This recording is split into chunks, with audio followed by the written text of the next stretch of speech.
Chris Hemsworth apparently might not return to Marvel. It's not like it's immediately a well-paying job. It's not. You have to kind of show your loyalty. And I still love the character. I still love to do it. But I had to defend myself. We've had enough. Believe me, that's not a headline. It's the final blow Avengers' biggest stars just delivered to Disney. This is the worst time in the world to add to that disruption. No one ever imagined the Avengers would ever abandon Disney, but Scarlett Johansson, Chris Hemsworth, Jeremy Renner, and Chris Evans didn't just leave. They walked out, slammed the door, and handed their loyalty to DC. Well, I think it's very disturbing to me. And now Disney didn't just lose its heroes. It pushed them away. And this time, there's no multiverse to save them. Let's begin with the moment everything started to unravel. Scarlett Johansson, the star of the Marvel superhero film Black Widow, is suing the Walt Disney Company over its simultaneous release of the movie in cinemas and on its streaming service. Ms. Johansson alleges the movie will cost her millions of dollars. Scarlett Johansson. The face of Black Widow didn't just leave Marvel quietly, but sued Disney.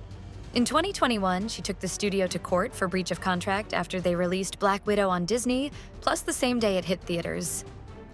Why does that matter?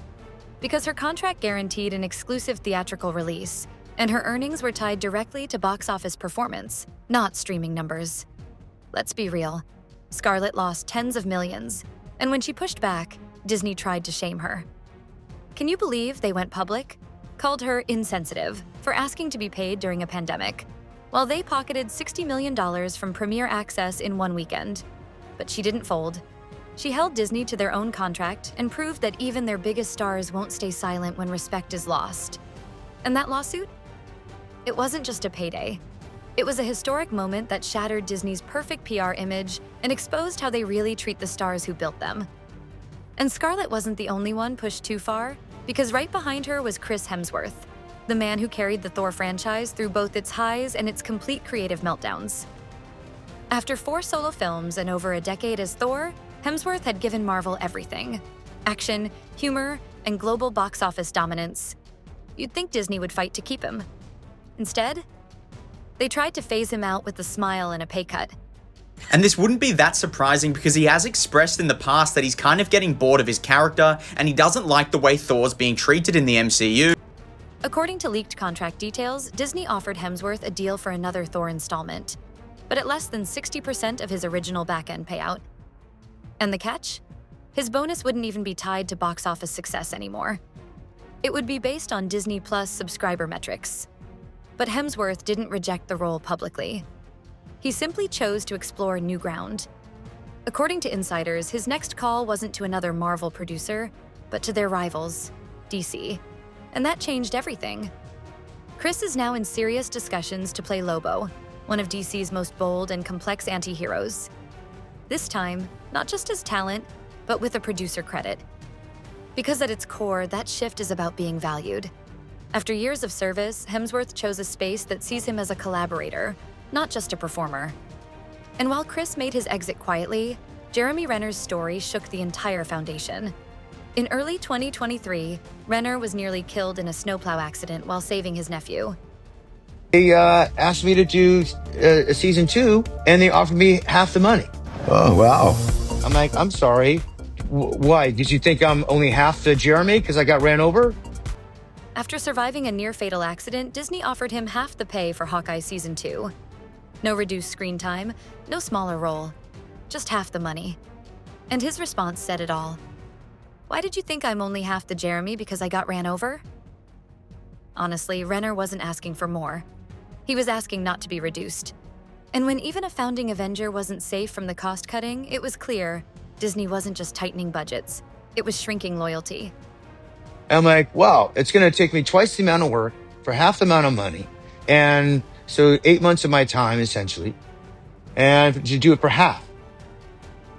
And while some exits were loud, Elizabeth Olsen's didn't make a scene. She made a decision.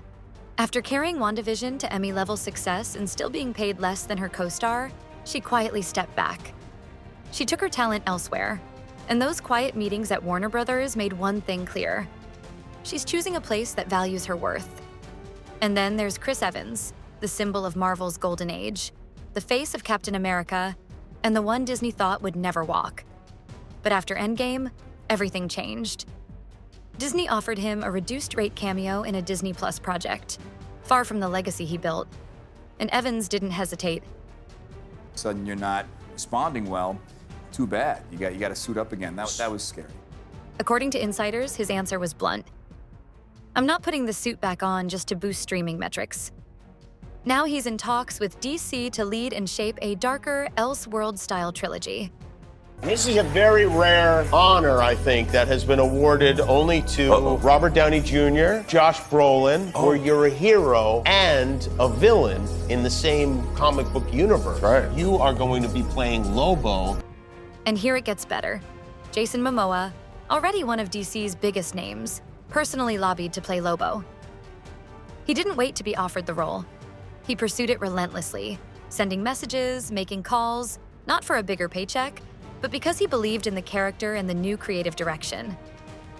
That kind of passion doesn't come from contracts. It comes from trust. So when Chris Hemsworth enters that same conversation, it's not a coincidence, it's a signal that the momentum is real. And it's moving fast. These actors are gravitating toward a studio where vision comes first and power is shared. If there was ever a moment that exposed how far Disney had drifted from its roots, it was Bob Iger's now infamous interview during the 2023 Hollywood strikes. Do the same thing with the writers, and we'd like to do the same thing with the actors. There's a level of expectation that they have that is just not realistic. While earning $31 million a year, Iger looked straight into the camera and called writers' and actors' demands unrealistic and very disruptive. Not during profit highs, not in private, but in the middle of a labor war, while his own stars were walking out the door. That quote. There's a level of expectation that they have that is just not realistic, didn't just sting. It confirmed what insiders had been whispering for years. Disney wasn't just ignoring its talent, it was insulting them. The very people who built Disney's empire were being told they were asking for too much, for wanting fairness. And when paired with what happened to Scarlett, Renner, and Hemsworth, it became crystal clear. Disney wasn't just out of touch, it was out of line. Honestly, when Disney losing its grip, the studios that once stood in its shadow, DC, Netflix, Apple, stepped forward.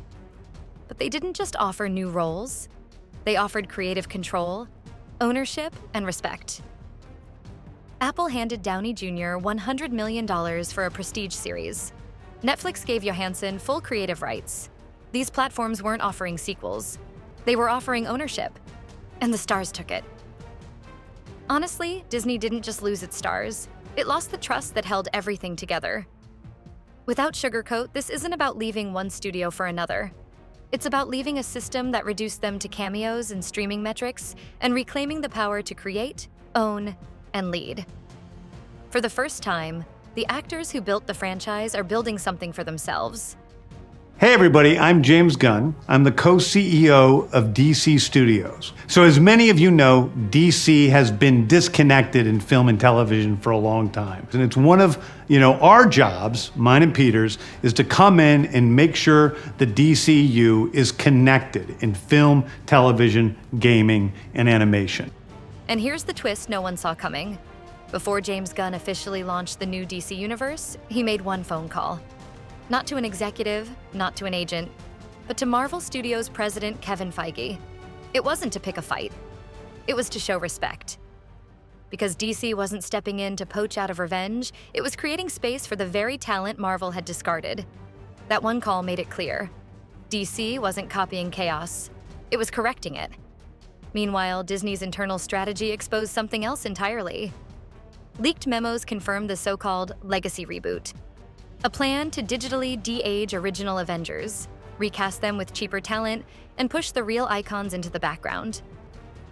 While DC embraced evolution, Disney reached for synthetic nostalgia. The deeper issue? Marvel's universe had become a conveyor belt. Every film followed the same tone, same formula, same outcome.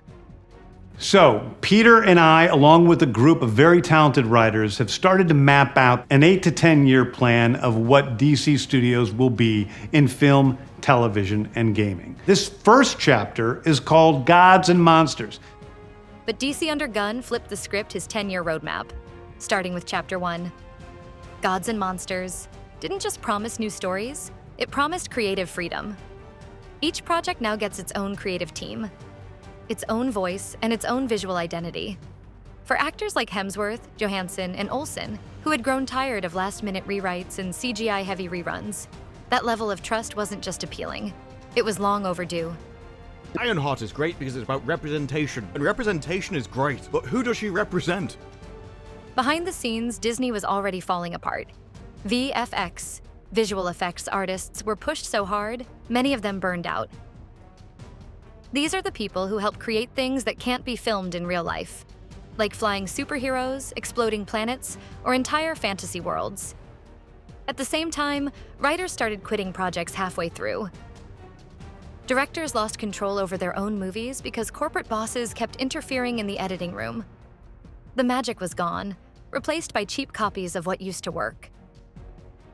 And while Disney was busy using algorithms to bring Iron Man back to life, the real stars who built Marvel's legacy were off creating something new, in places where they finally felt valued again. Buckle up, the audience didn't just notice the shift. They didn't stay silent. Hashtags exploded. Hashtag Free Hemsworth. Hashtag Justice for ScarJo. Hashtag Marvel Exodus. This wasn't just internet noise. It was the audience turning on the very studio they once defended. Because when your childhood heroes say enough, fans start asking why they had to. So, when fans flooded the internet, it wasn't just protest, it was closure. Because the heroes we grew up with didn't vanish. They made a choice. And that silence Disney can't explain, it speaks louder than any press release. This isn't just the end of an era. It's the rise of something better. One built on respect, ownership, and power. The Avengers didn't fade away, but they moved on. And now, for the first time, they're writing the story on their terms. Now ask yourself, if the stars, the audience, and even the legacy are gone, what exactly is Disney still holding on to? If you want the answers they won't give, hit subscribe, because this rebellion is just getting started.